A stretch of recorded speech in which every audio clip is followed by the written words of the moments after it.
දුවේ පුතේ දැන් මම ඕගොල්ලොන්ට සර අකුරු පාඩම කියලා දීලා ඉවරයි.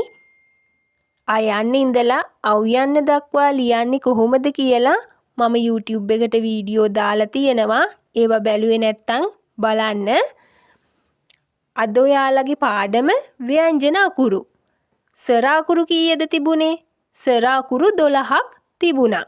අයන්න, ආයන්න, ඉයන්න, ඊයන්න, උයන්න, ඌයන්න, එයන්න, ඒයන්න, අයියන්න සහ ඔයන්න, ඕයන්න සහ අව්යන්න කියන සර අකුරු 12ක් තිබුණා. දැන් අද පාඩම මම ඔයාලට කියලා දෙන්නේ ව්‍යංජන අකුරු ලියන විදිය. ව්‍යංජන අකුරු කීයක් තියෙනවද? ව්‍යංජන අකුරු 18ක් තියෙනවා. අපි බලමු කොහොමද මේ ව්‍යංජන අකුරු ලියන්නේ කියලා.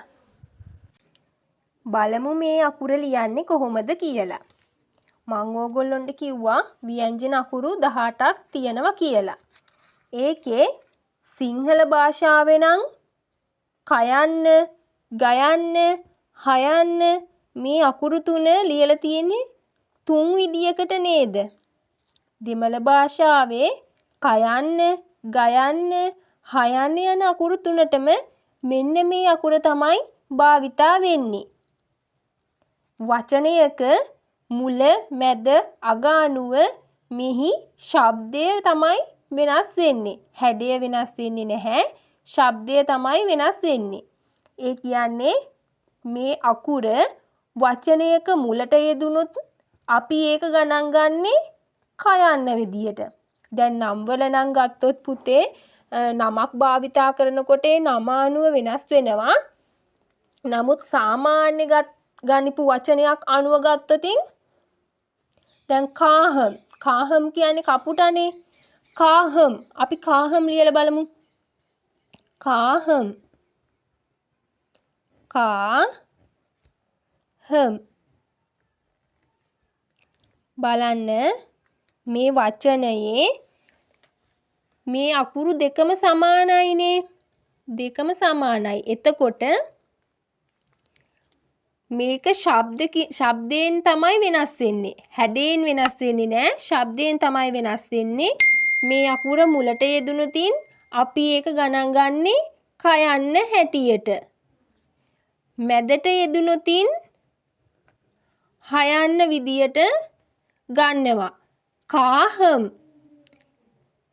මම මේගොල්ලන්ට උදාහරණයක් මේ වචනයක් ලියලා පෙන්නුවේ පොඩි අර්ථයක් ගන්න මේ අකුර යෙදෙන තැන අනුව කොහොමද කියලා. දැන් මම ඔයගොල්ලන්ට කියලා දෙන්නම් මේ අකුර ලියන්නේ කොහොමද කියලා. මෙහෙම ඉරක් ඇඳා මෙහෙම මෙන්න මෙහෙම මේ ආකාරයට මෙහෙම රවුම් කරලා නතර කරා. ඉරි කෑල්ලක් ඇඳා මෙහෙම මෙන්න මේ ආකාරයට ගිහින් නතර කරා. ඉරි කෑල්ලක් ඇඳා